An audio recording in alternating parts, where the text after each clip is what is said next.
Hey, family, welcome to the tribe. I am your host, Octavius Davis, and you are indeed tuned in to another edition of A Tribe Called Family. Well, I am really looking forward to diving into today's episode because that word family, what does it mean to you? Well, family means many different things to many different people because families come in all shapes, sizes, colors, creeds, sexes, genders, etc., etc., etc. Hey family, welcome to the tribe called family. And so today we're being joined by a gentleman who's going to share with us the journey of his family. So please welcome to A Tribe Called Family, Alejandro Rodriguez. Alejandro, welcome to the show. How are you today? I'm doing well. It's a pleasure to be here today. How are you?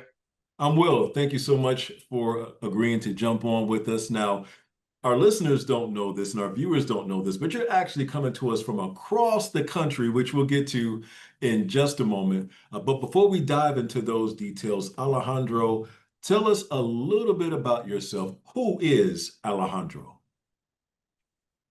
So I am Alejandro Rodriguez. My new legal name is Alejandro Rodson, which we can go to that in a little bit. I was born and raised in Puerto Rico. I went ahead and relocated to Florida after college, where there I met my husband 11 years ago through a dating website.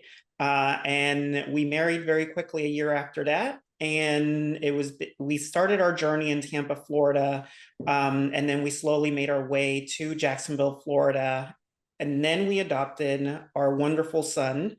And after the adoption, we went ahead and relocated to Washington State, about 2 hours north of Seattle. So Alejandro just gave us a quick overview, but we're about to back that thing up just a little bit. We're going to dive into some of those details because you and your family actually have not only a very interesting journey, but I think a common journey that many families may be experiencing in today's day and time. So you and your husband met 11 years ago. You got married, been married 10 years now. Let's go back to Tampa. When did the two of you decide that, you know what? I think we want to start our family through adoption. It was one of the common meeting grounds once we met, and we knew we wanted to have a larger family. Larger carries very many different meanings. For us, it was just that it wasn't just the two of us and a dog. I would say that by 2017, we started going through parenting orientation, starting to understand what the process would look like. And it was in 2017 when we attempted to do our first application to adopt. Now, with that first attempt, because of course there's traditional adoptions where you meet with an attorney and there's a private family that's having a child. They know they want to give that child up for adoption. They get matched with the family, so on and so forth. But you and your husband chose to go the path of wanting to adopt out of foster care. Why is that? Well, I think we need to be very honest with ourselves and say that that was due to cost.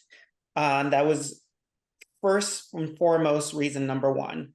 The second reason was that in my prior life, before I went corporate, I went ahead and was a social service provider. I was actually a caseworker. And it gave me some insight about myself Mm. that when I got to that stage in life, along with my husband, we wanted to adopt out of the foster system.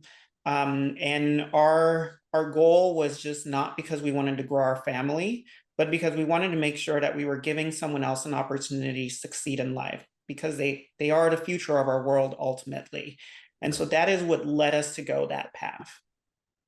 You know, it's very interesting that you mentioned basically your perspective was widened once working in social work.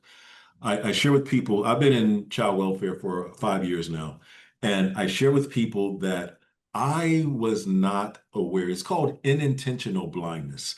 I was not aware of the number of children in foster care right here in my very own community, but also many of the situations that kids who may live right next door to you are put in.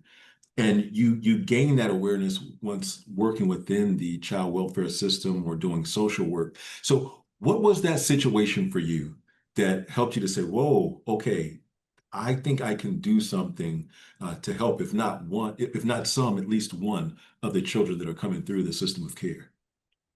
I think it was the situational awareness that what you hear in the media or what you hear from your neighbors, what you hear from whether it's going to church, whether it's going to a bar, and what's going on within the system versus what is the reality of the system Yeah. and the children and the workers and the guardian ad litems and the court systems, everything that's so well involved, it kind of starts breaking down everything. And then it starts giving you a little bit of insight as to, hey, this behavior that I'm seeing in one of my assigned cases, that's not who they are, but Mm, that's a defense mechanism. yeah. So what can I do to impact that change? And I will tell you that one of the things that led to my career change was that my caseload did not allow for me to give the impact of change that I wanted to put in. So my original intent for going in that career was not the outcome that I was getting. Yeah. And so I pivoted and I pivoted my life goal and journey. And that's what led me to the path of wanting to adopt. Mm. A moment ago, you mentioned that while doing casework, you were able to learn some things about yourself. What is it that experience exposed you to you? What was that you learned about yourself? I I learned about myself that coming home to an empty house was not something that I envisioned for myself. Long hours coming home and then having my little hamburger helper was not sustainable for the long term. You talking about the Uh, meal, or was that the name of a pet, hamburger helper? Was that the hamburger, meal? that was the meal. That was Yes, the yes, meal. yeah, the Okay. meal, the meal. But now I know my next pet's name. I would often find myself thinking about the kids that I just saw, that I visited, whether your reunification would be successful. I'm a big believer in reunification, Yes. but I was more involved in the TPR cases, which is termination of parental rights, and those really clung to me. And what happens to them when they're of a certain age, the ones that are not on an adoption track? And that really scarred me. And scarred is a strong word, but I truly mean it. It is something that left me up at night. Yeah. So here it is, Alejandro. You are doing casework. You're seeing the abrupt reality of many of the young people right there in your very own community, but not quite able to make the impact that you had initially hoped you'd be able to make. So, from the time that you had that aha moment to the time where you met your husband and the two of you began discussing expanding your family, how much time lapse are we speaking about between those two? From the moment we met to the moment we actually acted on it, it was a short 3 years. Okay. So and you'll see the timeline's not really matching up to today, but we'll get to that. Hmm. And but the discussion happened very quickly. We both knew for ourselves that if parenting was not in our wish list, it was a deal breaker. Yeah. And there was no room for moving forward. What I will share is that we had two different ideas in parenting, and that would be my relationship advice to anyone that's dating. You want to be parents? Great. Ask the next question. If you want to adopt, then the next question is, are you okay with a teenager? Or do you need, as our ongoing joke, a fresh out of the womb baby? Yeah. That was a much longer, I would say, the 2 to 3 year discussion for us to kind of settle out on what we were both agreeing to. So you start the process in Tampa, and without getting too deep into the weeds, you weren't able to achieve the outcome of expanding your family there in Tampa. Why? Wow. We can only make educated assessments as to what happened. So, being in the system, we both knew that there is a process that you go through in order to be able to even get approved to start looking at what we call available children. Mhm. But when we started, once we attended our first orientation class and they gave us the process and the paperwork we needed to fill out, the instructions were you need to email this particular department now, and then we'll get the process started. We did that. And what we got back was a form that was called a deal breaker form. Hmm. It said, go ahead and fill this out, and then we'll get back to you. That form had a lot of questions on what is the life that you see with a child, and it ranged from, are you able to get someone that is going to need permanent care until their end of life, or are you wanting to maybe get the assistance of the organization that we were going through to do a private adoption? And the form we filled out, I will be very clear, essentially just said we could not be forever parents. And we made it very clear that we would not be able to have a plan of care once we passed. We don't know what kind of support system we would get from our families. It was just that was just not going to be an option for us. The response we got was that there was no available children in the state of Florida for us. Have a nice day. Wow. We did close that chapter of our lives in Tampa at that point. We did not ask why. We knew we would not get an honest why. We believed that it was because the organization did not like that we would be two men adopting. Hmm. That is our honest assessment. Sure.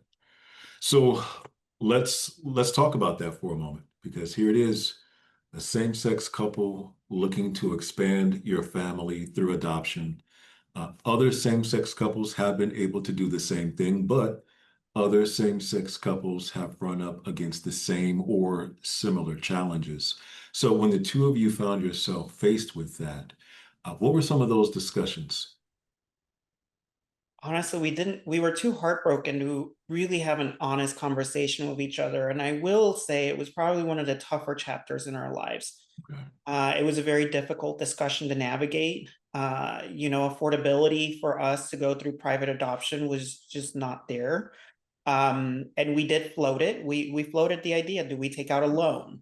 And the response was, we both have student loans. Why would we take on more debt to be able to accomplish this? There has to be another way.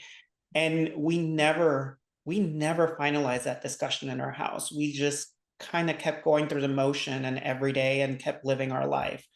And that's kind of, I mean, we to this day, that is one of the most unspoken things in this house. Wow. Every now and then it does come up and we will talk about it, but we, Sure. we still haven't finalized that chapter of our lives. We haven't really had that closure. Yeah. And granted, you can't speak for your husband, but for yourself at least, is there still pain there with how that situation in Tampa ended? I will say yes. I mean, I will speak for him and say we both feel rejected. Yeah. And there's a lot of heartbreak there. And when you get rejected, you want to know why. And we just couldn't really understand the why. Like, I did want to call and say, hey, let's have a talk about this form. Was it what we wrote on this form? Maybe we misinterpreted one of the questions. But it never quite came to that. Sure. So that chapter in Tampa closes, but you don't stop there.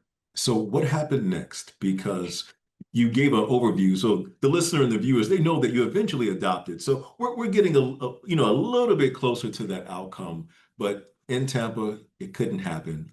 What happened next? Fast forward to 2020, the world changed. Oh yeah. We were both working from home. We had some opportunities that arose of relocating. It was a very heartbreaking decision to choose to relocate. We loved our family, as we call them, in Tampa, St. Petersburg. But we made a decision to relocate to Jacksonville. And in fact, we got in a bidding war in the house we won, or that we bought, Sure. and we wrote a letter. And it was that letter provided the square footage for a family to grow. And we believed that letter is what made the difference to us getting that house. Yeah. And it was in the urban core of Jacksonville. And we moved very quickly. I would say that it was about 9 months We were researching organizations. We saw in the urban core of Jacksonville that there was a different climate than what we were coming from. Sure. It was a very good climate. It was a warm, friendly one. And I know it was my husband. He's the one who came back and said, "Hey, there's this organization and they're doing home study classes and orientation for being a foster parent or a potential adoption." We had zero discussion. It was more of, what are the dates? That was Yeah. it. That was my response. We signed up. We started in, I don't even remember the year. I'm going to say it was January, maybe 2022. Okay. We had our first class. We completed, we graduated, and we got our home study. And once we got approved, we were at that first open house available in downtown Jacksonville, looking at the recruiters, talking about our family dynamic and trying to get a potential match. I can only imagine the sense of excitement the two of you may have experienced during that time, considering, of course, what happened in Tampa. Now you're much further along in the process with getting matched. And now he's like, okay, hey, this thing is happening. We have some momentum moving forward. So after you had an opportunity to meet with the recruiters, did you have an opportunity to get matched with the young person or meet with the young person at that point? Yes, we did. It was that first time we attended, we had a potential match or a profile that we liked. We sent an email. They, of course, sent us the redacted file because that's the way it goes. We were still interested. We had the meeting with the foster agency. We had the meeting with the recruiter, the caseworkers, the foster mom where the kid was currently housed, and everyone agreed that it would be good to potentially meet up. And we did. It was very quickly. We actually met at a bowling alley, had a great time. This individual had never bowled, so we had a fantastic time teaching this child how to bowl. Did they fall at all with the slippery floor as you go down the aisle with the bowling ball? They did not fall, Good, but very good. there was a really good attempt at trying to actually bowl correctly, and there was a little bit of slip and sliding, but there was some good saves there. Good, very good. Yeah, and then we went. I'm trying to remember if we went to Steak and Shake. It wasn't Steak and Shake, but we ended up going to a fast food joint. And we agreed that we wanted to have a second visit. And from a second visit, we went to a third visit. In fact, we got to a point in which the child visited our home, met our pup. We presented the child with a book that we had created of what our family dynamic is like, who lives in Puerto Rico, who lives, just all the details. It was great. But then we went radio silent. The caseworker said, or the recruiter said, "I'm going to go ahead and put in for unsupervised visits so that we can keep the ball rolling." We got really excited. We had Well, made hold on very quickly. You said that you all went radio silent, meaning you and your husband went radio silent, or there was silence from the other side? there was silence from the other side. Got it. Now we were communicating with the recruiter, and the recruiter did communicate with us. It's like, I haven't heard about approval for unsupervised visits. And we already had a tentative date. Our nieces and my sister-in-law, they were all excited to meet each other. Like that's how we left that Right. previous visit. With the expectation of the unsupervised visit to come. Yep. Got it. So 1 week went by, the recruiter hadn't heard anything. Second week went by, and she did call us and said, there might be something going on. I'm not exactly sure. My supervisor's involved, their leadership's involved. And then went week 3, and we got the call. They don't have to tell us why. Sure. And they didn't tell us why. But what we do know is that we were no longer moving forward in the process with this match. There was, when we met with the agency, I will tell you there was some tension. Okay. We could not really understand what the tension was. Well, actually, I do know what the tension was. This child had stated some wishes about how they wanted to identify. And there was a little bit of disagreement between the foster agency, us, and us being supportive. And so that kind of, we know for a fact, even though they didn't tell us, that that's what went ahead and just kind of shut everything out. Well, quick question for clarity, Alejandro. To your knowledge, did the child state their wishes of identification before having an opportunity to spend time with you and your husband, or was that on the back end? Nope, that was very much on the front end. In fact, when we met the child for bowling, the way the child introduced themselves is, "Hi, my name is X, but I go by X." Got it. We made the decision to call this child by their chosen name. Okay. And we believe that's where it all went downhill. They ended up saying that the child was best suited to have a home where there's a mother. Hmm. And so that was the end of that match. So here it is now. You and your husband were able to get much further along in the process towards adoption, had an opportunity to even get with the child on that match, go out for a great family or potential family outing with bowling and burgers, the whole 9 yards. And then, as you mentioned, everything went radio silent. But we also discussed how in Tampa, how that situation came to a close and the impact that it had on you and your husband to the point to where it's still an area today that you really don't discuss all that much. And here it is, once again, bam, being met with, I'll use a word that you stated a little bit ago, rejection. Second go round, what was that experience like for you and your husband on the back end after receiving that phone call? I will tell you, we didn't cry the first time. It was more of a, okay, this is where we are today, and we'll just move on. This second time was a lot harder. Um, there was talk. We actually spoke this time.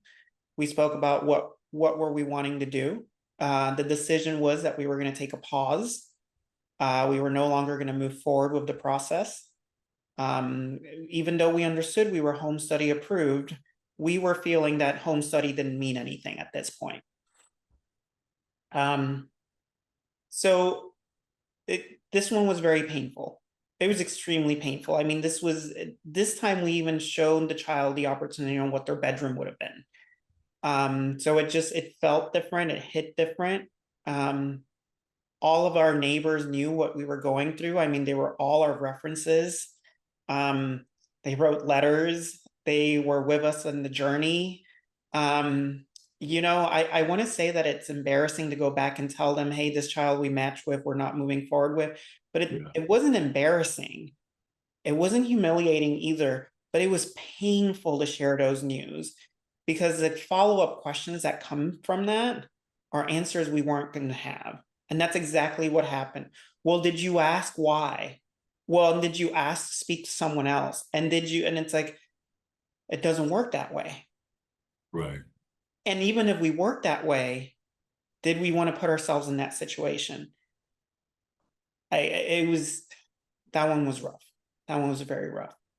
Yeah, and I can definitely see and understand why the second go round was rougher than the first, because if memory serves me correctly, the first go round, there was no direct interaction with the child. Everything was just on paper.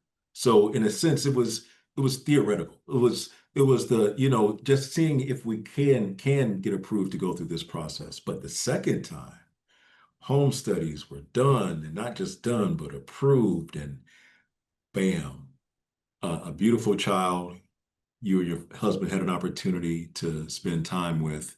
So connections and efforts towards getting to know that child better, that child getting to know you better. I'm sure your heart was exposed like an exposed nerve at that point, because it's like, hey, this is really going to happen. And then for it to come to the conclusion that it did, I can clearly see why the second go round was much more painful for you and your husband. I want to take a moment to welcome you if you just tuned in. This is a Tribe Called Family podcast. I'm your host, Octavius Davis. My guest is Alejandro Rodson, which we'll have a chance to get to the full name change in just a moment. And we're speaking about the adoption journey that he and his husband experienced. So, where we are right now in this story, he just shared their second attempt at adopting that was unsuccessful. The first attempt was in Tampa.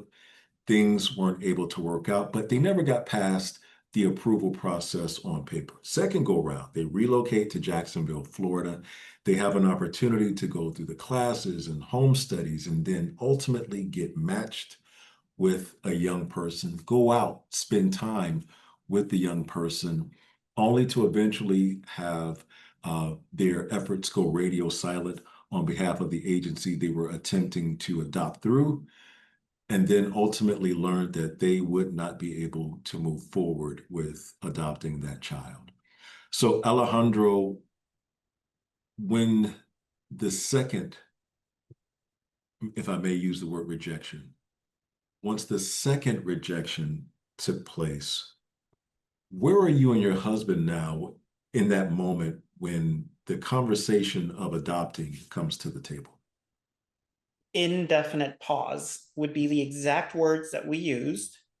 We publicly used those words and we asked people not to ask us questions and just give us our space. Yeah, And internally in our house, we were ready to just be done. yeah, I will share for a brief moment, I looked into going international and going, where can we get cheap adoptions yeah, outside of this country? My search turned dry and everything requires money. yeah. And after that brief search, then we went back to an indefinite pause. And the conversations were, well, now do we have too large of a house? Do we sell and move again? We really started to feel like parenting was just not going to be our thing. In fact, one of the conversations was, well, then we need to spoil our nieces and nephews then if we're not going to be parents and we're going to need to be those gunkles. Right, right. So here it is, the two of you internally within the confines of your home, the two of you have kind of come to a place of agreement, like, yeah, maybe it's not in the cards. Let's pivot to see how we can share and express love towards children in other ways throughout the family and so forth. But something happened. Something happened between that decision and an adoption that took place 2 years ago with the young man that was welcomed into your home. What happened to change you and your husband's mind? Oh, so our recruiter was amazing. So, I did share what is generally a negative experience, but the recruiter we were working with was nothing short of phenomenal. Very quick to communicate, very quick to respond to us, as transparent as she was able to be. Sure. Absolutely loved working with her. And at one point, we were emailing each other back and forth because she was checking in. And the question was via email, would you be willing to be a mentor? Mm. We didn't exactly know what a mentor was, but what we did know was that it was an opportunity to meet someone. And we Yeah. knew that it was in a non-adoption track. She was very clear. She just said it's just going to be an individual, a teenager that just needs a little bit more help. And actually my husband was traveling at the time and I called him and he didn't even ask any details. He just said, well, of course. Called the recruiter back. The recruiter said, great, I'll arrange it. And this was like Wednesday. And then that Sunday it was a Mother's Day. We were all meeting at a bowling alley. And to be fair, when our recruiter told us, let's go bowling, we almost said no. We're like, no, this Mm. bowling thing is not working out for us. No, bowling is a jinx. We're gonna stay away from that. Let's go skating or something. But ultimately, this is what the child chose, and Okay. that was the child's request. So we decided to not say no. And also the child's first time. So it seems like we're going to repeat the whole story. Yep. Yep. Child's first time bowling, went through the whole motion of teaching bowling, had a great time. He actually had a rose for us. Foster mom did not realize that we were two men and had a rose for Mother's Day for the one that would be the mom. It was very cute and endearing. We still have the rose and we have it framed Oh, up in wow. our house. And after bowling, we went to eat Mexican food. And remember, this is mentoring. So really what we're looking for is this a match to mentor this child? So we would Right. very quickly go, the recruiter would no longer be a part of this. She would just kind of step away, maybe check in every now and then. So had a great time eating Mexican. We agreed that it was a good match for mentoring. She gave us the contact information of foster mom so that we could go from there. We met, I would say we met multiple times. We met him up at the church he was going to. He was advancing from middle school to high school, so we went to his advancement ceremony. We took him to eat barbecue a couple times. It was a great time. Yeah. Things kind of changed a little bit in June. So I'm getting a little bit ahead of myself, but things did Sure. change a little bit in June. There's a reason he needed mentoring. So there was some behavior issues. Sure. And he got in trouble again. And foster mom, one of the times that we went to go meet up with him for dinner, foster mom told us that she really did not want to welcome him back in the home. Now, we did leave him there.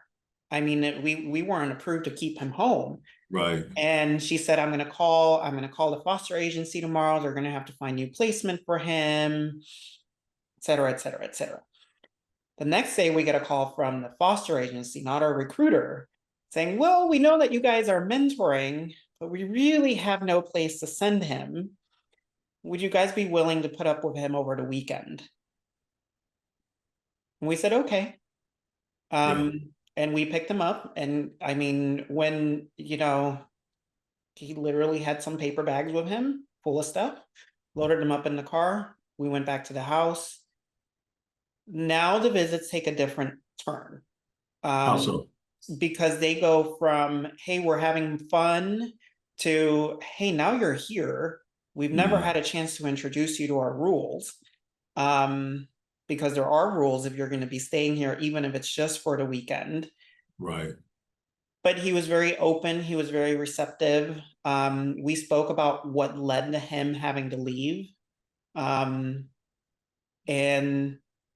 he never left. I mean, bluntly put, that's exactly what happened. He came in on a Friday night.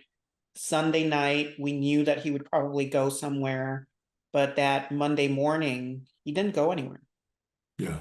He Now, just, let me ask very quickly, because but before you get the call from the agency asking if he can come and stay with you, before foster mom communicates to you that she no longer wanted him in their home, at any point between the mentoring and hanging out with him and spending time, at any point did you and your husband perhaps have conversations amongst yourselves that, maybe this could eventually lead to an adoption for us with this young man? I mean, yes, but they were idealistic talks. Yeah. That none of them that we thought would ever be real.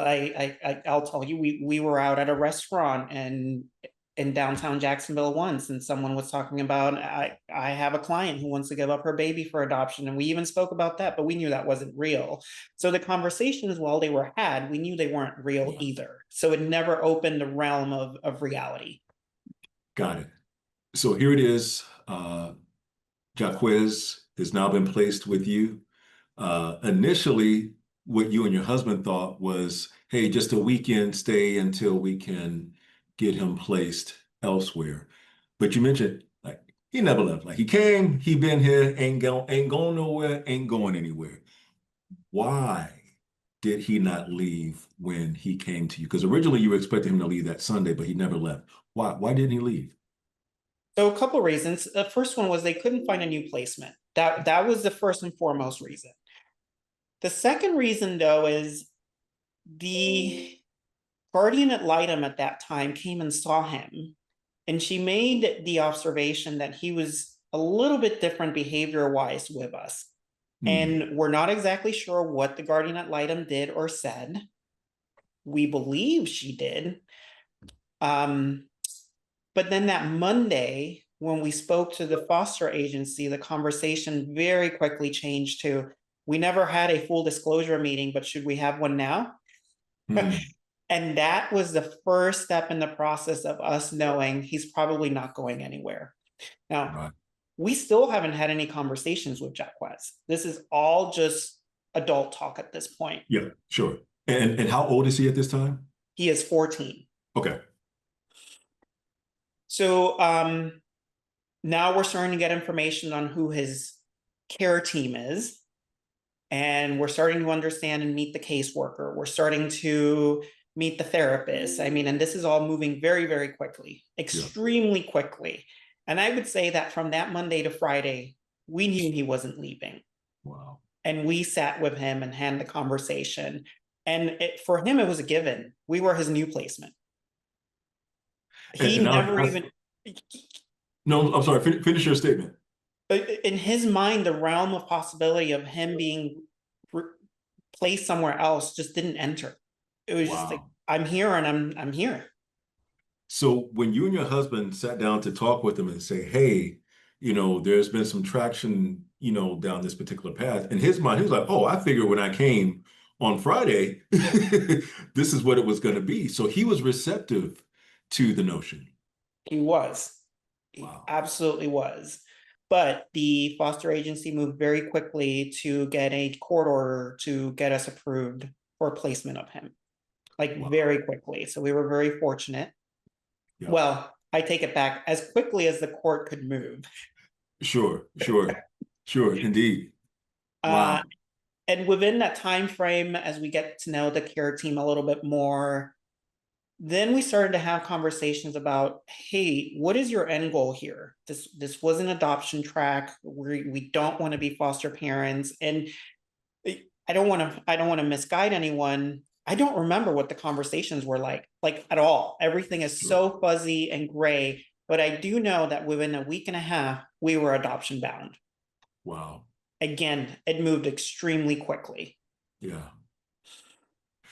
So considering you and your husband had kind of been pretty far down the road once before with the possibility of adopting, did you all have any apprehension, even though things are moving quickly now with Jaquez and having conversations, those conversations are going well.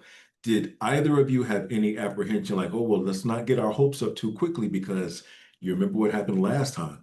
Did you all find yourselves having those types of exchanges? Not at that moment. Okay. Now, those conversations did come in, I would say. So we're talking about June right now. Everything went great through the summer. Once we had to reintroduce to school, things did change.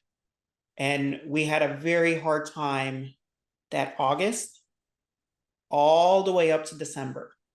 It was probably one of the most challenging moments that we had, that we didn't know if we would make it. And we even had to sit down and ask him at one point, do you even still want to be adopted by us? However, Having challenges with Jaquez during that yes, time frame? Got it. yep, he was acting out. There was a lot of dishonesty going on. I mean, we were all getting verbally loud in the house, Sure. self-edit. It was just, we couldn't really get a grasp of organization in the house. We just couldn't. We had the counselor helping, it just, nothing was working.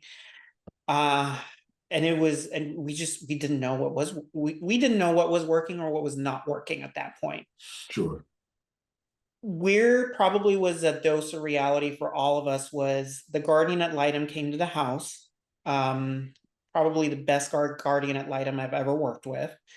And he was flat out asked, do you even want to be adopted? And he did say yes.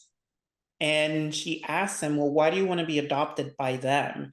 And then he said, because they're very hard on me. I'm like, okay. Hey, Well, kids want structure. They want discipline. They want it. but we still were not in the right environment for him to thrive. There was Mm, some very unique needs that he had developmentally, and we could not provide them in Florida. yeah. So we completed the adoption in November. It was a fantastic day. The adoption culminated with us also creating a new family name for ourselves, which is a combination of two of our last names, my husband's and I's, creating Rodson, and Nice. Jacquez happily took it. Now, Uh, this is November of what year? 2023. 2023. Got it. Okay. In the Duval County Courthouse. Yes. Got it. Okay. I'm with you. Continue. And yeah, the adoption closed and it was a great day. But we quickly went back to just chaos.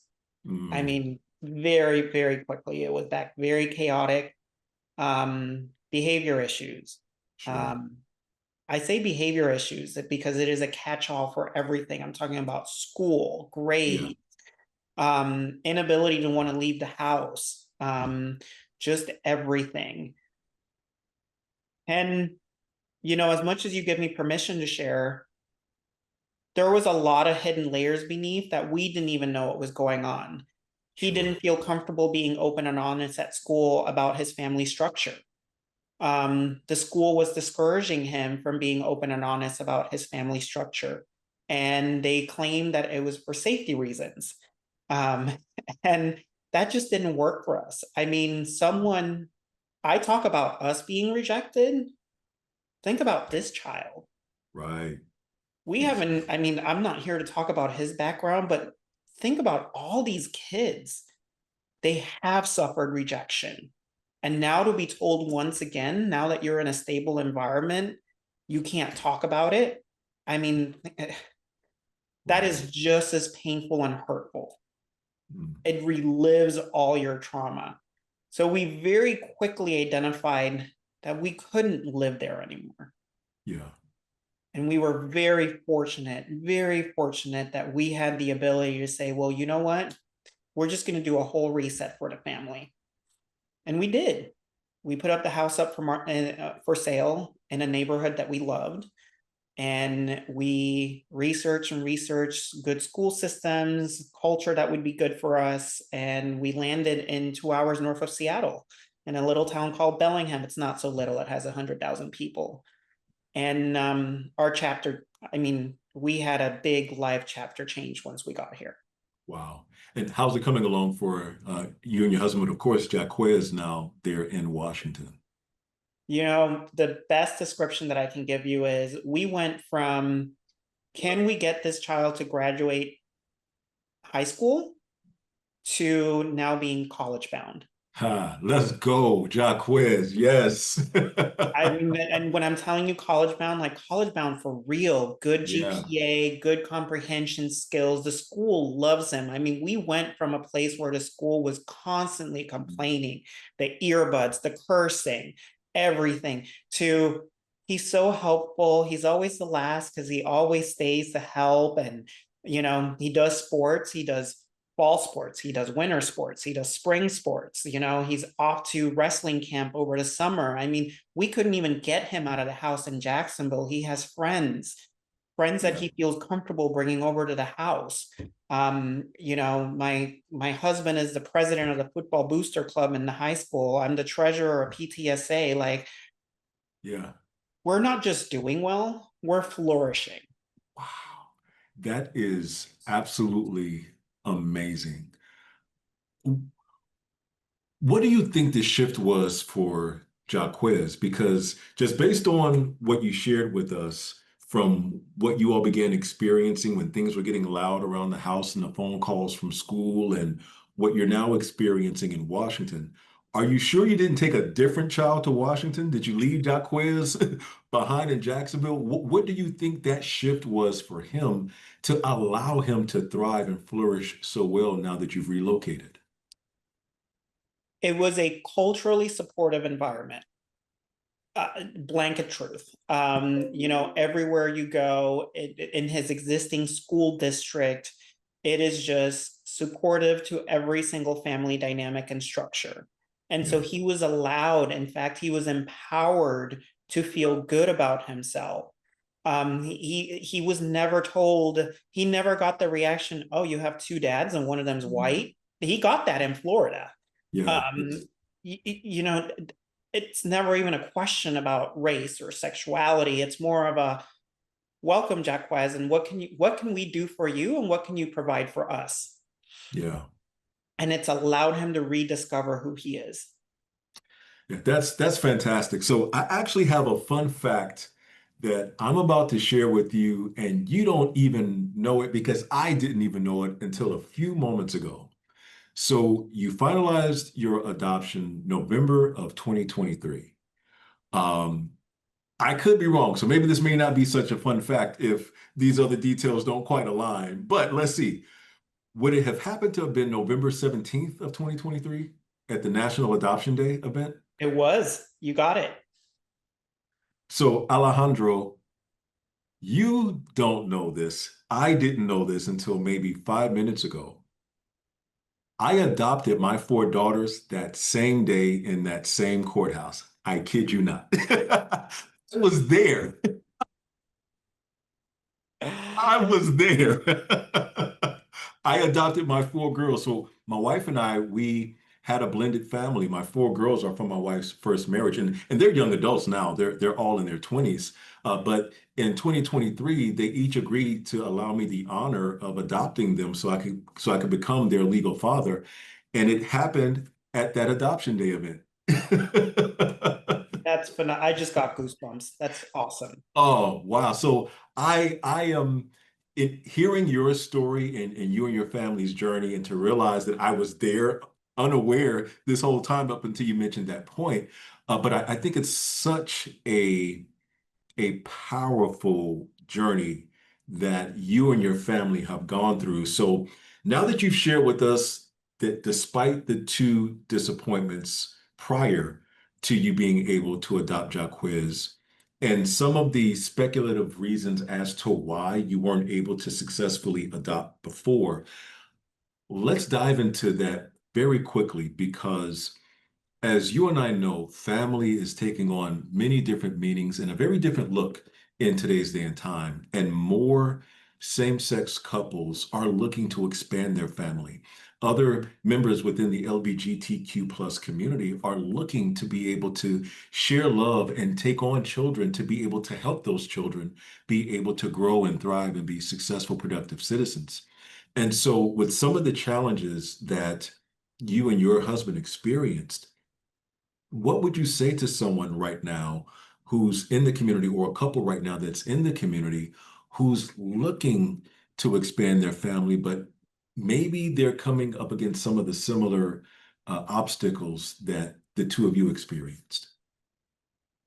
The number one advice I would give them is, sounds like an old cliche, but don't give up.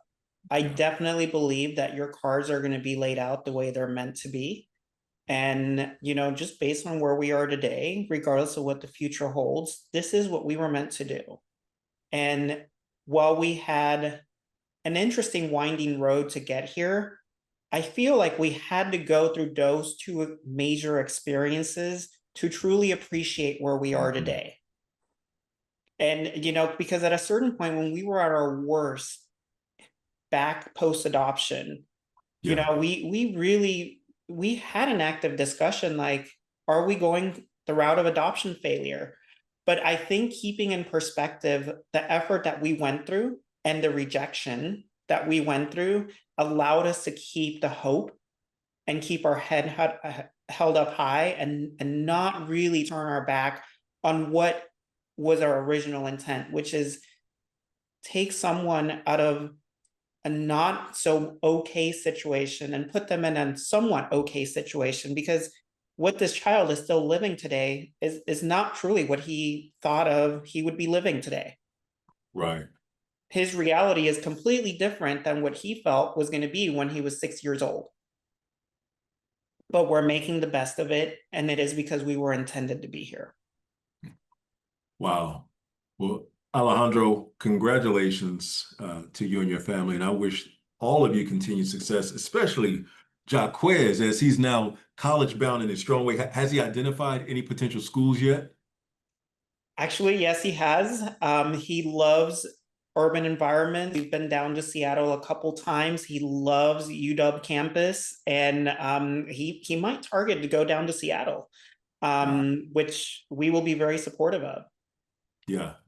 Well, outstanding. Well, Alejandro, I really truly appreciate you joining me today here on A Tribe Called Family. Please give my regards to you, your husband, your son, Jaquez. Now, when does he graduate high school? I know he's identified college, but when does he actually graduate?